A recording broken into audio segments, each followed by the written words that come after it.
Hi guys, today I want to talk about being a PSW, and today we're going to more so focus on the Long-Term Care Homes Act and the Residents' Bill of Rights. The fundamental principle of the Long-Term Care Homes Act is that residents live with dignity, security, comfort, and safety. Residents will have their physical, psychological, social, spiritual, and cultural needs met. I'm going to go through the Residents' Bill of Rights. I'm just going to read it right off of my paper so I get everything spot on. They have the right to be treated with courtesy, respect. You have to recognize the residents individually and respect their dignity. The right to be protected from abuse.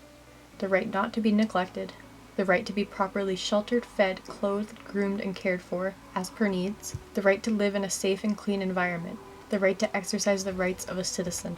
The right to be told who is responsible for and who is providing direct care.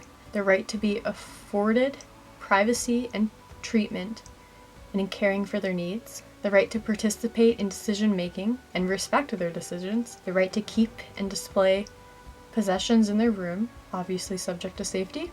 They have the right to participate in the development, implementation, review, and revision of their care plans. The right to refuse consent to treatment, care, and services. This is the law. Participate in decisions pertaining to their care, admission, discharge, and transfer. Have personal health information kept confidential and have access to their records. Right to receive care assistance towards independence. Restorative care philosophy maximizes their independence. Every resident has a right not to be restrained and confined except for limited circumstances. The right to communicate in confidence, receive visitors, and consult in private with any person.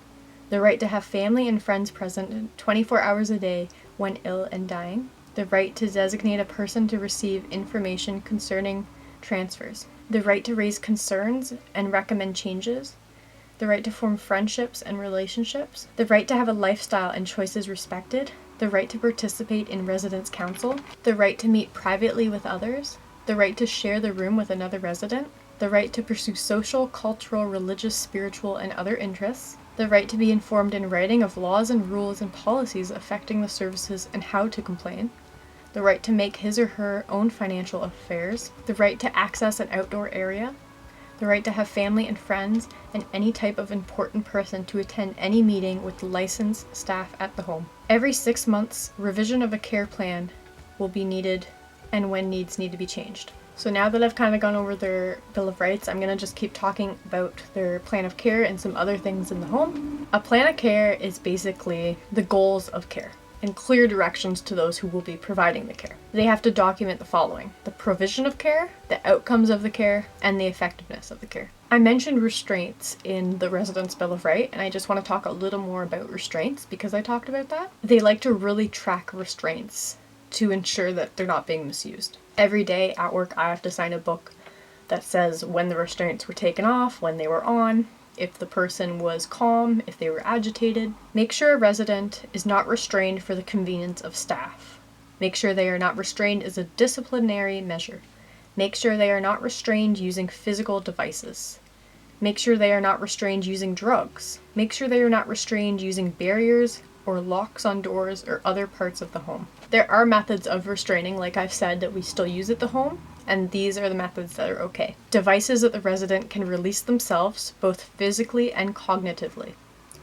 The use of PASDs, these are personal assistive service devices, and they have to be in the care plan. You're allowed to have drugs, but it also needs to be in the care plan. You're allowed to have barriers and locks at entrances, but the resident can't be prevented from leaving.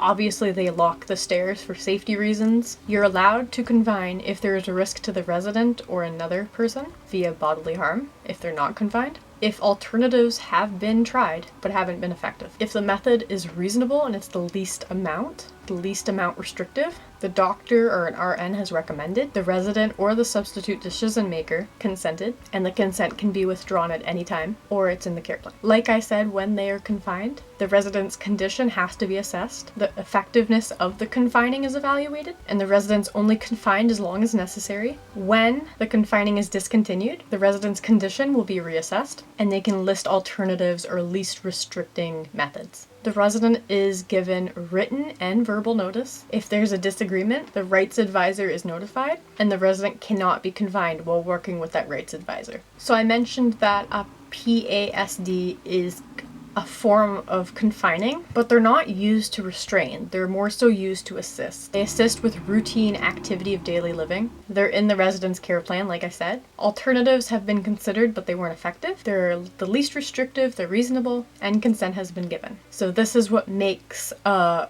restraint a PASD. And of course, the homes have to keep records of the PASDs and restraints. The device cannot limit the resident's freedom of movement also. When I was learning about all this in school, I was like, oh my gosh, like in my head I had psych wards pictured and how they restrain people and like how I've seen that in movies and the media and such and what I know. But when I actually got to nursing homes, it wasn't like that at all. There was no crazy restraints that I was like, oh my gosh, that's not okay. They were all really simple things. Something as simple as just a bed rail being up is considered a restraint, and you need to document when that bed rail's up, when it's put down. That bed rail is a safety risk. Another example is seatbelts on wheelchairs. Some residents might fall out of their chair, so we have seatbelts on them to prevent them from falling out. We have to document all of that. If their chair has a tilt, they're tilted back in their chair. It's not the same as being upright. We have to document that as well, and when we've taken that off and when we've applied that. It's a little insight on what's going on with the restraints and their rights. Lastly, I just want to talk about compliance and enforcement. So this is when they have inspectors coming to the homes to make sure everything is being followed properly. Obviously, what's going on right now with the media and with COVID and what it has brought out is that these homes are not all following the Residents' Bill of Rights.